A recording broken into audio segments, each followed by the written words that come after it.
Bueno, la hemofilia es una enfermedad hereditaria, genética, es uno de los defectos de coagulación más frecuentes.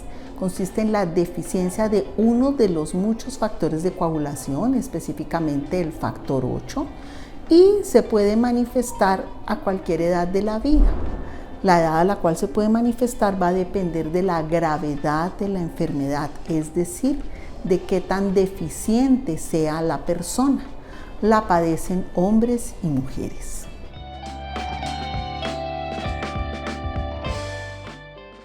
Bueno, yo les dije al inicio que es una enfermedad genética y que es hereditaria. Entonces, los seres humanos tenemos 22 pares de cromosomas que se llaman somáticos, es decir, son iguales hombres y mujeres, y hay un par de cromosomas que definen el sexo. Para los hombres ese par es XY y para las mujeres es XX. El gen del factor 8 se encuentra en uno de los cromosomas X.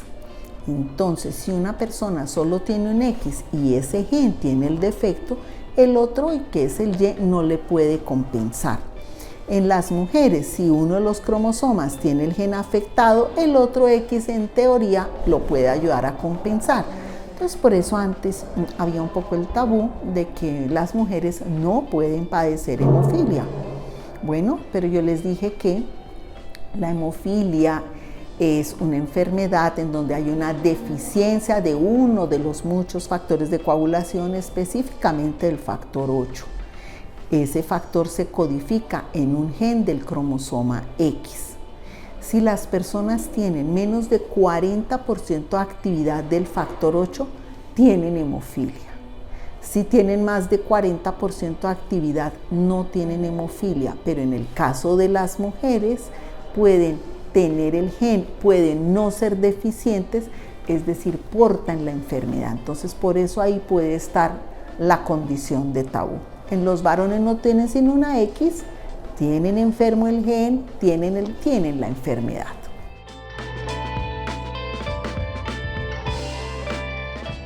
Bueno, la hemofilia es un defecto de la coagulación, es decir, las personas tienen una tendencia hemorrágica.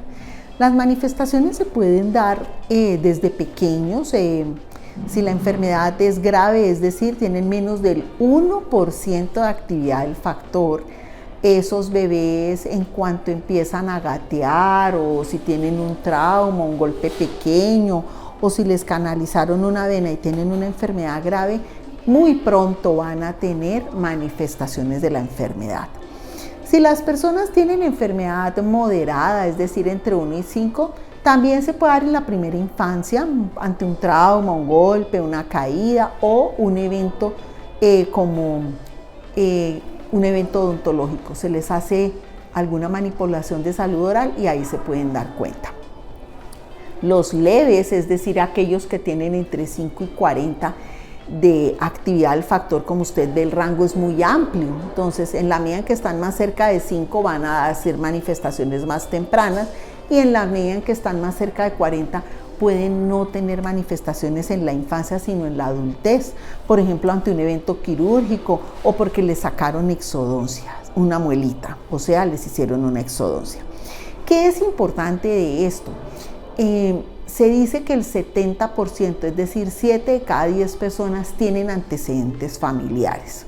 Pero a veces cuando desconocemos estos antecedentes o hemos estado desconectados de las familias, en Colombia el registro dice que 50% conocen esos antecedentes, es decir, 1 de cada 2, ¿sí? O sea, 1 de cada 2 no sabe que tiene antecedentes, entonces hasta que no tiene la manifestación. Y el que sí sabe que tiene antecedentes, pues podría tener cierta información de la enfermedad y de cómo se ha visto en sus parientes y saber algo. Pero en general son manifestaciones hemorrágicas en la piel, en las articulaciones, en los tejidos blandos, asociadas a trauma o por eventos quirúrgicos en donde sangran más de lo que se espera. Bueno, en hemofilia específicamente, profilaxis en hemofilia significa que se les da un tratamiento casi siempre sustitutivo de ese factor 8 que les falta a las personas que tienen la enfermedad más severa y que son más sangradoras para evitar que sangren. Entonces quiere decir que yo les dije que enfermedad grave o severa es menos del 1%, enfermedad moderada es entre 1 y 5. Generalmente las personas que tienen menos del 2 o el 3% de actividad de factor 8 tempranamente van a sangrar, y por ello esas son las personas que son candidatas a tener profilaxis, es decir, un tratamiento preventivo, casi siempre sustitutivo, anticipatorio, para que no sangre. Y digo esto porque voy a hacer un paréntesis y me voy a referir a una profilaxis no sustitutiva, pero regresemos a la profilaxis sustitutiva.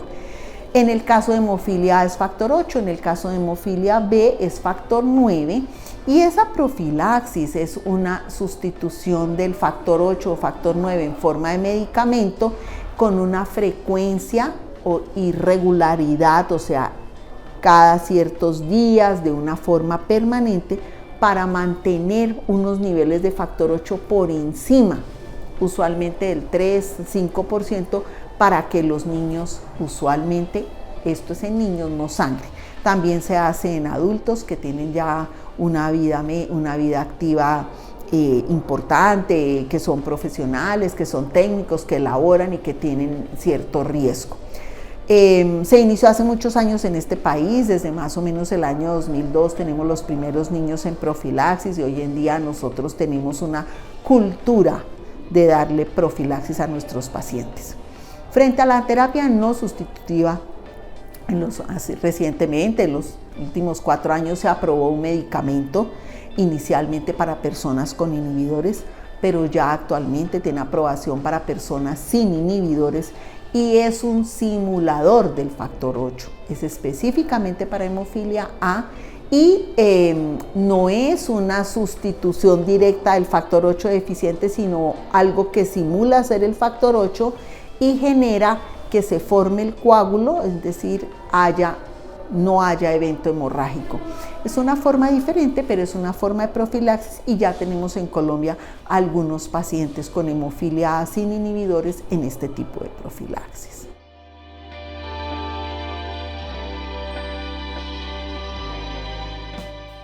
Bueno, mire usted que la corresponsabilidad va a cambiar de acuerdo a las etapas de la vida. Entonces, si yo quiero hablar de corresponsabilidad en un adulto, la corresponsabilidad de un adulto está en que ya debe tener suficiente educación de su enfermedad.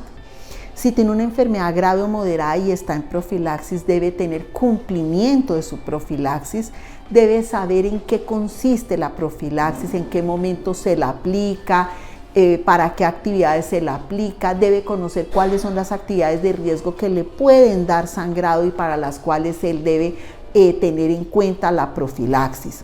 Los adultos deben saber que tienen que ser activos, que deben hacer algún tipo de actividad física para que se protejan las articulaciones, para que haya fortalecimiento muscular y de esa forma sangren menos. Si me devuelvo un poco en la vida y digo que los adolescentes y los adultos jóvenes les aplica algo de lo que he mencionado para los adultos, es decir, conocer qué es la profilaxis, si la tienen indicada, recibirla adecuadamente, si están laborando, entonces cumplir con sus responsabilidades con el sistema de salud, cumplir con las citas. En Colombia todas las personas con hemofilia deben estar en programas de hemofilia y tienen unas prestaciones que hay que cumplir. Los adolescentes pues deben tener actividad física, deben saber qué es riesgoso, qué los puede poner en riesgo de sangrado, cuáles son los deportes con menos riesgo, y los que tengan riesgo, pues cómo me protejo para que no haya sangrado. Y los pequeños, los que dependen de papá, mamá, cuidador, los cuidadores están en la obligación de entender la enfermedad. En la medida en que el niño va creciendo, irle explicando de forma que el niño entienda por qué hay que hacerle profilaxis, es decir, puncionarlo, o por qué no la requiere, cumplir con las citas. Ellos deben entender la enfermedad, deben conocer los riesgos, deben saber cómo funciona el tratamiento y también ser responsables con el sistema de salud y con todo lo que son las obligaciones como ciudadanos. Si estoy en un sistema contributivo, que mi empleador o como independiente hacer mis pagos, y si estoy en un subsidiado, pues entender que recibo un subsidio y con más veras debo cumplir con todas las prestaciones de los programas y las indicaciones de los centros de tratamiento integral.